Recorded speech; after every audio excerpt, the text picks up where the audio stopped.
Salut à tous, j'espère que vous allez bien, que tout roule pour vous. Alors hier, le 1er février 2026, on a eu droit à l'inauguration du fameux train Red Barchar. Mais vous savez quoi? Il semblerait que... Salut à tous, j'espère que vous allez bien, que tout roule pour vous.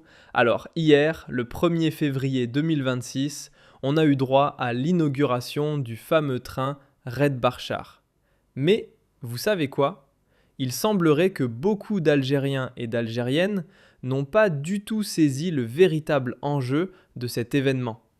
Non, ce n'était pas le lancement de l'exploitation de la mine de Herbétet, ni l'initiation du grand projet industriel Herbétet, comme certains l'auraient espéré.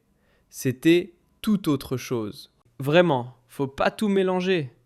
Il a lancé le train, c'est-à-dire que le début officiel du chemin de fer, ou de la ligne ferroviaire qui relie Bilet à Abchar sur une distance de 950 km, comme on en a parlé dans une première émission que nous avons diffusée tout à l'heure. Officiellement, Rarj Bilet est un projet qui a eu son inauguration officielle le 30 juillet 2022 et officiellement, l'objectif de Air Bilet est de produire du minerai de fer. Le calendrier. Sauf que le projet Air Bilet n'est pas opérationnel à 100%. Et là, nous allons nous intéresser dans cette émission au mauvais calcul, ou au faux calcul, ou aux calculs mensongers sur lesquels les autorités algériennes se sont basées pour lancer ce projet de Air Bilet. Ce qu'on a vu hier, c'était le train. Un beau train. Une belle réalisation. On l'a expliqué dans la première émission, des ouvrages d'art, des nouvelles locomotives, des passagers qui pourront donc traverser le désert pour rejoindre Bachara Tindouf. C'est une belle aventure sur le plan industriel, sur le plan logistique. Personne ne pourra dire le contraire. 950 km de train en plein désert, c'est impressionnant. Ça force le respect. Maintenant, la question qui se pose, c'est est-ce que ce train sera utile pour le développement du pays? Est-ce qu'il va contribuer à des créations d'emplois, à la création de la richesse, à booster ou à encourager ou à alimenter la croissance économique du pays? C'est ça la question fondamentale, parce que je peux vous construire un beau palais au plein milieu de la mer, mais est-ce que ce palais sera utile pour le développement du pays ou pour l'intérêt général du pays, pour les intérêts économique, notamment à savoir créer des emplois, créer de la croissance, ramener des nouvelles exportations, diversifier les revenus du pays. C'est là où la question se pose. C'est là où le débat se pose au niveau de Air Bilet. Le train qui a été inauguré hier, qui doit donc, il faut savoir que cette ligne de chemin de fer, c'est encore une fois pour des trains minéraliers, ce n'est pas pour le transport des voyageurs. Il n'y aura que 2 trains de voyageurs par jour pour une raison simple. Tindouf et Bchar sont des régions peu peuplées. La population de Tindouf et de Bchar ne dépasse pas les 500 000 habitants. Donc, il n'y a pas de besoin pour transporter sur les 7 gares ou les 7 trajets ou les 7 arrêts de ce chemin, de ce train. Il n'y aura pas beaucoup de passagers. Ce n'est pas la priorité. La priorité, c'est les trains minéraliers pour transporter le minerai. De Air Bilet. Il y aura 24 trains par jour, avec l'objectif de circuler dans les 2 sens sur cette ligne, avec des trains de marchandises qui seront capables d'atteindre une vitesse de 80 km/h. C'est une performance parce que les trains de minerai de fer, ce sont des charges assez lourdes, etc. On ne va pas transporter des voyageurs, on va transporter du minerai de fer et des équipements industriels. Tout ce qui est en relation avec l'extraction du fer à Erbilay. Donc, ce n'est pas un projet de service public pour le transport des voyageurs.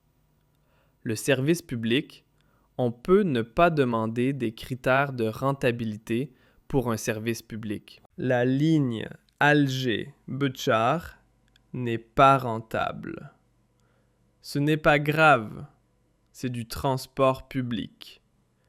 Parce qu'il n'y a pas que la rentabilité dans la gestion d'un pays. Il faut que les malades puissent aller à l'hôpital. Il faut que les Algériens et les Algériennes puissent rejoindre leur famille. Il y a d'autres considérations que les considérations économiques dans un pays. Dans un projet de transport, dans tous les pays du monde, en France par exemple, quand on va établir des grands projets de trains, etc., on se pose toujours la question de la rentabilité. Mais ce n'est pas toujours la priorité. La priorité est accordée au confort de la population, au bien-être de la population et à la liberté de mouvement de la population. Dans ce cas-là, pour ce train-là, ces enjeux sont mineurs. Bchar, c'est quoi? 200 000 habitants et quelques, ce n'est pas énorme. Tindouf, la ville de Tindouf, c'est 60 000 habitants. Ce n'est pas énorme. À tout casser, c'est 70 000. Ce ne sont pas des régions très peuplées. Ce ne sont pas les régions les plus peuplées du pays. Donc, l'enjeu pour le transport de la population est quasiment insignifiant. Il est vraiment quasiment insignifiant. 400 000 habitants et quelques. Tindouf. C'est dans les 200 000. Même pas 200 000 habitants. Il faut, sauf si on comptabilise les réfugiés de la région de Tindouf et l'ensemble des militaires, oui, on aura dans les 400 000 habitants. Mais dans les 400 000 habitants, en tout cas à l'exception des militaires qui ont normalement leur mode de transport, je vois mal les militaires prendre le train jusqu'à Betchar pour aller vers les autres parties du pays, alors que les dessertes aériennes entre l'aéroport militaire de Boufik et les infrastructures militaires de Tindouf, je ne vois pas comment ces militaires vont exploiter ce train régulièrement, pour vous dire la vérité. Donc, la population qui va pouvoir utiliser ce train ne dépassera pas les 500 000 habitants à tout casser. Mais bon, ce train, c'est pour un projet industriel. Donc, quand on parle d'un projet industriel, là, on est obligé de parler de la rentabilité. Ce train, sa rentabilité, son futur dépendra de la rentabilité et du futur de Erbilay. Erbilay est un projet qui est entré en vigueur officiellement en juillet 2022. Sauf qu'il ne produit pas ses objectifs. Il n'est pas en train de concrétiser à 100% les objectifs qui ont été fixés. Il faut savoir que Erbilay est un projet sur plusieurs phases et que le projet de Erbilay, c'est ça que les autorités algériennes ne disent pas à l'opinion publique algérienne. C'est que Erbilay sera opérationnel à 100% qu'en 2040. La première phase, de 2024 à 2026, on est censé exploiter et produire entre 2 et 4 millions de tonnes de fer, ce qui est très peu, une production très faible. Entre 2024 et 2026, de 2022 à 2024, nous n'avons jamais produit 2 millions de tonnes. Les premières phases de production étaient entre 20 000 tonnes. On est censé avoir atteint les 500 000 tonnes de production. Pour tester les équipements de production, l'exploitation de cette mine depuis 2024. Mais là, on va entrer dans les 2 millions de tonnes à partir de cette année. On est censé atteindre les 4 millions de tonnes. On n'a aucune certitude qu'on va produire 4 millions de tonnes de fer. Pour le moment, il n'y a aucun chiffre. On sait que Abdelmadjid Tebboune, on lui a menti. On lui a dit qu'en 2025, on a fait 2 millions de tonnes, ce qui était complètement faux. C'est pour ça que le président directeur général de la plus importante entreprise publique en charge de l'exportation de Gara-Djebileh, le groupe Sonarem, a été dégagé de son poste. Lui, il voulait démissionner. On l'a empêché de démissionner. On lui a dit qu'il a été remplacé, etc. Parce qu'il y a un problème au niveau de la transparence dans la gestion. Il n'y a aucune transparence dans la gestion de Gara-Djebileh. Personne n'explique aux Algériens et aux Algériennes que ce projet va être officiellement opérationnel à 100% en 2040. Parce que pour atteindre entre 40 et 50 millions de tonnes de production d'ici 2032, l'objectif est d'atteindre les 20 millions de tonnes. Et l'objectif définitif, c'est d'atteindre 50 millions de tonnes en 2040. Donc on est très loin, c'est un projet à très long terme. Quand on parle d'un projet industriel à très long terme, on est obligé de dire est-ce qu'il sera rentable? Le gouvernement algérien, le régime, pense, il dit aux Algériens et aux Algériennes que ce sera un projet qui va révolutionner l'industrie du pays. Pourquoi? Parce qu'il a basé ses calculs sur des considérations et sur des chiffres qui n'ont jamais été partagés en public et qui sont malheureusement, je le dis et je le répète, faux ou inexacts. En tout cas, infondés. C'est quoi ces chiffres? Le problème, c'est quoi? De quoi il s'agit? C'est quoi ces chiffres-là? Gara-Djebileh a un problème. Tout le monde sait que ce sont des réserves très importantes. C'est plus de 3 milliards de tonnes de fer, etc. Ça, on le sait. C'est une évidence. On l'a déjà dit. C'est la 3e plus importante réserve de fer à travers le monde. Ça, il n'y a pas de souci. Sauf qu'il y a un problème. C'est que le fer de Gara-Djebileh n'est pas un fer normal. Contrairement aux mines de fer de Wenza et dans la wilaya de Tébessa, ce fer est pollué par le phosphore. Il contient un taux de phosphore très élevé. La teneur moyenne en phosphore de Gara-Djebileh est de 0,8%.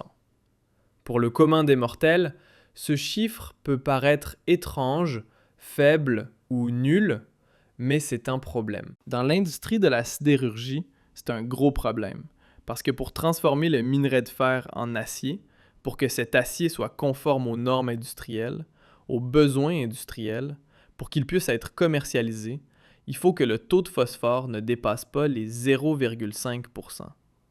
Donc, Gara-Djebileh est à 0,8%. Dans certains cas, dans certaines zones de Gara-Djebileh, des études ont été menées où le taux de phosphore dépasse les 1,3 ou les 1,5%. Donc le problème de Garad-Gedibile, c'est qu'il soulève le défi de la déphosphoration. Ce qu'on appelle la déphosphoration, c'est, contrairement aux minerais de fer de Wenza ou des autres mines de la wilaya de Tébessa, qu'il faudra nettoyer, purifier ce fer. Et tout le problème, il est là. Pourquoi l'État algérien n'a jamais exploité ce fer-là ? Parce qu'il faut beaucoup d'argent, non seulement pour le transporter, pour l'acheminer depuis l'extrême sud-ouest jusqu'au nord du pays où il y a les centres de production, mais aussi parce qu'il a un coût élevé pour sa purification, pour son nettoyage. Et dans les années 1970 jusqu'au début des années 2000, les technologies existantes d'exploitation du fer ne permettaient pas de nettoyer efficacement et à un coût maîtrisable un minerai de fer avec un taux de phosphore aussi élevé. Là, les Chinois sont intervenus. Les Chinois ont beaucoup innové dans le domaine. Il y a des entreprises chinoises dont nous allons parler tout à l'heure qui ont du savoir-faire, qui ont des savoir-faire. Nous avons la capacité de purifier ce fer. Sauf que c'est un coût, et ce coût est estimé entre 1,5 milliard de dollars jusqu'à plus de 2 milliards de dollars. Maintenant, pourquoi l'État algérien pense qu'avec un consortium chinois, on peut nettoyer ce fer, enlever le phosphore, le commercialiser et gagner de l'argent?